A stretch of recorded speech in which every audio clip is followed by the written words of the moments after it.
Hello everyone. Episode की शुरुआत में कीशुन काफ़ी ज़्यादा सैड होता है अपनी बहन के लिए एंड इसे अपने घर पे होश आता है जहाँ इसका फ्रेंड इसे लेके आया था। कीशुन इससे काफ़ी सैड होके बात करता है लेकिन इसे कुछ भी नहीं बताता। लेकिन तभी इसके पापा आके इसका फ़ोन पटक के मारते हैं कि तुम उससे कभी भी बात नहीं करोगी। तुम्हें पता है कि वो तुम्हें प्यार नहीं करता, उसने सिर्फ तुम्हें अप्रोच इसलिए किया बिकॉज उसे अपनी बहन की बीमारी को ठीक करने के लिए तुम्हारी ज़रूरत है। ये इसे बता देते हैं कि ये एक हीलर है। इसकी मॉम की डेथ भी इसी वजह से हो गई थी बिकॉज दो एक्सपर्ट्स उनकी मदद चाहते थे जिसे कि उन्होंने मना कर दिया था। वो अगर किसी को हाथ तक लगाती थी तो भी वो किसी को ठीक कर सकती थी। ये अपने फ्रेंड से पूछती है कि इसकी मॉम ने उन दोनों भाइयों की हेल्प क्यों नहीं की थी, तो ये इसे बताता है कि हीलर सिर्फ उन्हीं एस्पर्स की हेल्प कर सकते हैं जो कि टैलेंटेड हो, वरना तो नहीं। एंड कीशुन की बहन टैलेंटेड नहीं है। ये इसे बताता है कि कीशुन इसे उस जगह पे सिर्फ टेस्ट करने के लिए ही लेकर गया था कि ये हीलर है या नहीं। ये अपनी बहन से पूछता है कि अब की बार इसने सपने में क्या देखा। इसकी बहन इसे सिर्फ इतना बताती है कि मैंने देखा कि कुनलान के साथ मेरी शादी हो रही है। इसे किसी की भी बात पे विश्वास नहीं हो रहा था, इसलिए ये कीशुन से ही पूछने के लिए चली जाती है कि क्या सच में उसकी बहन को इसकी ज़रूरत थी, इसलिए ही इसने इससे बात की। ये दरवाज़ा खोलता है तो इससे पूछती है कि क्या तुम्हें कुछ एक्सप्लेन करना है। ये एक्सप्लेन करता है इससे पहले ये कहती है कि तुम मुझे लाइक तो करती हो ना। ये हाँ कहता है, नहीं इसे गले लगा लेती है कि और मुझे कुछ भी नहीं जानना। इसकी तबीयत थोड़ी ख़राब थी तो ये इसे किस भी करती है, बट दरअसल ये सब कुछ इसका सपना था। इसका फ्रेंड इसे कहता है कि अब तुम अपनी बहन को ठीक कर पाओगे, लेकिन ये इसे कहता है कि नहीं, मैं शुआंग से कुछ भी नहीं कहूँगा। मैं उसे अपनी बहन की जान बचाने को नहीं कहूँगा, ऐसे तो मैं बहुत ज़्यादा सेल्फिश बन जाऊँगा। इसी बात पे शूलांग इसे लड़ाई भी कर लेता है कि तुम्हें सिर्फ अपनी गर्लफ्रेंड की पड़ी है, अपनी बहन की नहीं। गुस्से गुस्से में दोनों शराबी काफ़ी पी रहे थे। तभी जब शुआंग यहाँ पे आती है तब तक ये टल्ली होके बोलने लगता है कि हाँ ठीक है, मैं उससे पक्का अपनी बहन की हेल्प करने के लिए बोलूँगा, इसलिए तो मैंने उससे बात की थी।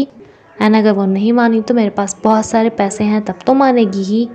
ये सब कुछ सुन के शुआंग यहाँ से चल देती है एंड इस बारे में किशुन को पता लगने पे ये इसे काफ़ी समझाता है, बट ये इसकी बात बिना सुने ही इस पे गुस्सा होकर ब्रेकअप करके चली जाती है।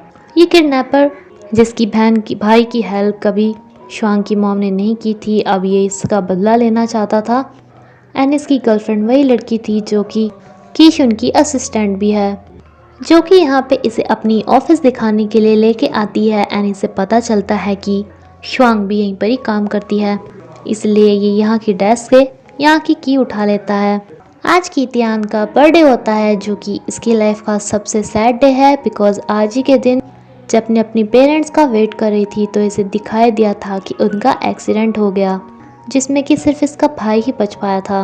ब्रेकअप के बाद से शुआंग दूसरे घर में रह रही थी जिसका पता कीशुन मालूम कर ही लेता है।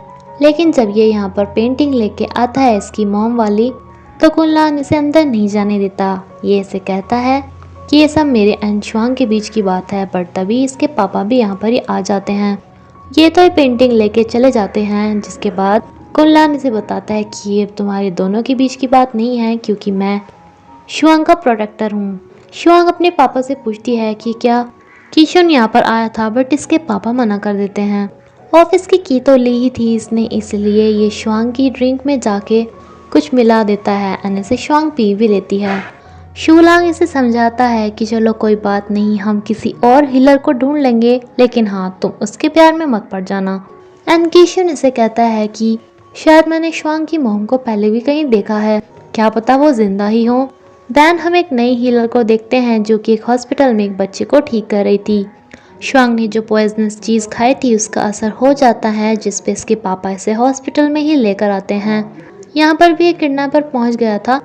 पीछे से कुनलान को शुआंग कहीं मिल ही नहीं रही थी, इसलिए ये कीशुन के पास पहुँचता है कि वो कहाँ पर है। कीशुन इसे कहता है कि तुम उसके गार्जियन हो ना, तो तुम बताओ। ये कहता है कि हाँ गार्जियन मैं हूँ, लेकिन तुम उसके बॉस हो ना, क्या वो ऑफिस में नहीं आई? अभी तो यहाँ पर वांतियान थी जिसके सामने ये बचा हुआ था, बट इसके जाते ही ये उसे बहुत ज़ोर से मारता है कि मुझे नहीं पता वो कहाँ पे है, जब हम ढूंढेंगे तभी मिलेगी ना। शुआंग के ऊपर जहर का बहुत अच्छे वाला असर हो गया था, लेकिन सुबह को जब ये उठती है तो सब कुछ नॉर्मल था।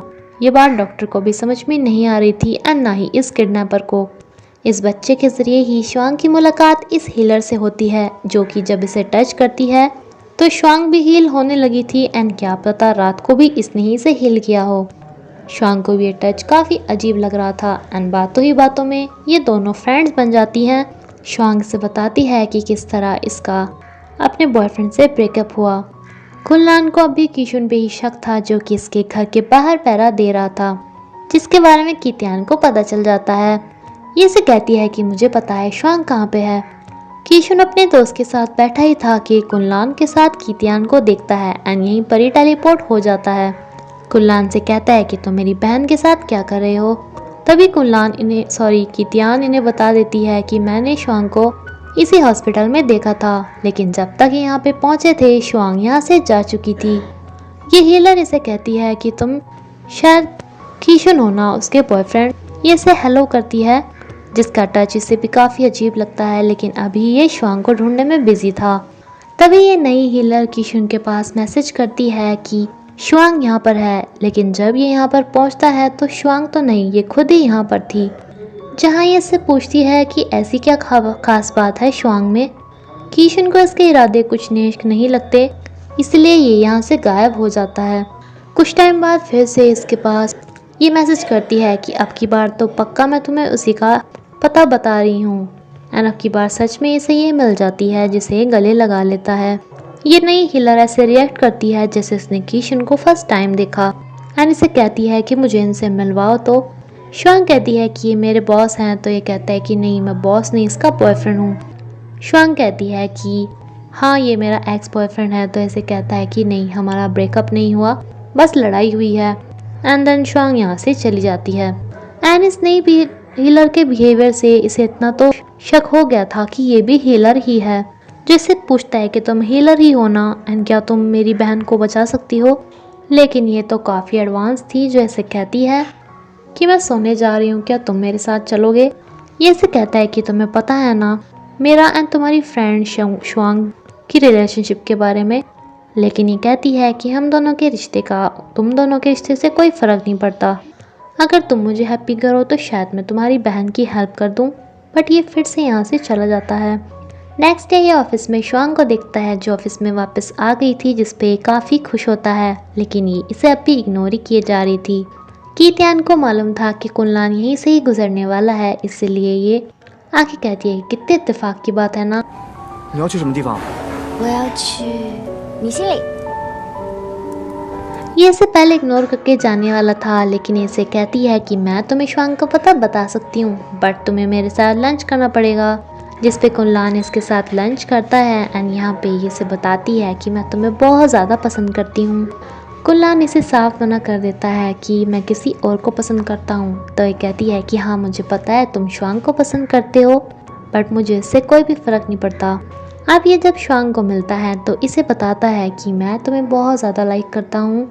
मैं चाहता हूँ कि मैं तुम्हारी पूरी लाइफ तुम्हें प्रोटेक्ट करूँ, इसलिए नहीं कि मैं तुम्हारा प्रोटेक्टर हूँ, बल्कि इसलिए बिकॉज मैं तुम्हें बहुत प्यार करता हूँ। लेकिन ये इसे बोल देती है कि मैं तुम्हें सिर्फ अपना दोस्त मानती हूँ, जिस पे ये इसे बोल देता है कि मैं तो अभी मजाक में ही बोल रहा था, मैं तुम्हें क्यों लाइक करूँगा, मैं भी तुम्हें अपना फ्रेंड ही मानता हूँ, जो कि दरअसल ये झूठ बोल रहा था। कीशुन इस हिलर के बारे में जानकारी निकलवाता है, बट इसे कुछ भी नहीं मिलता। इसे अपनी बहन की जान तो बचानी ही थी, इसलिए ये इसके पास दोबारा आता है, जो इसे कहता है कि तुम मेरी बहन की हेल्प कर सकती हो ना। बट ये कहती है कि हाँ, बट पहले तुम मुझे किस करो तब करूँगी। जिस पे ये फिर से यहाँ से चला जाता है। बेचारा करे भी तो क्या करे। शुआंग नोटिस करती है कि इसका काफ़ी टाइम से कोई पीछा कर रहा है, जिसकी ये पिटाई करना स्टार्ट कर देती है। लेकिन इसे पता चलता है कि ये तो कीशुन ही है, जो इसे कहता है कि मैं बस तुम्हें प्रोटेक्ट करना चाहता था, वैसे तो तुम मुझे अपने पास आने नहीं देती, इसलिए छुप कर ही पीछे से फॉलो कर रहा था। अब ये अपनी सारी बातें इसे बता देता है कि भले ही इसने स्टार्टिंग में अपनी बहन के लिए इससे बात करनी स्टार्ट की थी, लेकिन देन ये इसे सच में प्यार करने लगा था। लेकिन शुआंग भी काफ़ी भाव खा रही थी, जो अब फिर से इसे इग्नोर करके चली जाती है। कीतियान इसे फिर से मिल जाती है, जो कहती है कि मैं तुम्हें हर जगह ऐसे ही मिलती रहूँगी एंड तुम्हें हमेशा बोलूँगी कि कितनी इत्तेफाक की बात है ना कि तुम मुझे फिर से मिल गए। एंड भले ही तुम मुझे डेली रिजेक्ट करो बट मैं तुम्हें डेली प्रपोज करूँगी, बिकॉज हमारे पास लाइफ में जितना टाइम होता है हमें वो अच्छे से बिताना चाहिए। ये दोनों फिर से मिलते हैं जो कि इस बार एक गेम खेलते हैं जिसमें जो हारेगा वो ड्रिंक करेगा एंड ऐसे ही करते हुए ये दोनों ही बहुत ज़्यादा टल्ली हो जाते हैं। अब टल्ली होके पहले की तरह बिहेव करने लगते हैं एंड इन दोनों का शराब के चक्कर में ही पैचअप हो जाता है। अब कीशुन यही सोच रहा था कि किस तरीके से शुआंग को और इम्प्रेस करे, इसके लिए गिफ्ट वगैरह लाए। इसे खुद ज़्यादा शॉपिंग करनी नहीं आती थी, इसलिए ये अपनी इस पार्टनर को लेकर शॉपिंग के लिए चला जाता है। लेकिन वांतियान का भी बर्थडे आने वाला था तो ये सोच लेती है कि शायद कीशुन इसके लिए ये सब खरीद रहा है।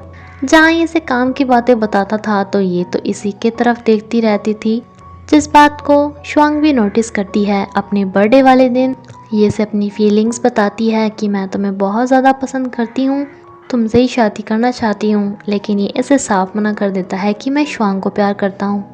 एंड इसी के साथ एपिसोड यहीं पे ख़त्म होता है फ्रेंड्स। Thank you.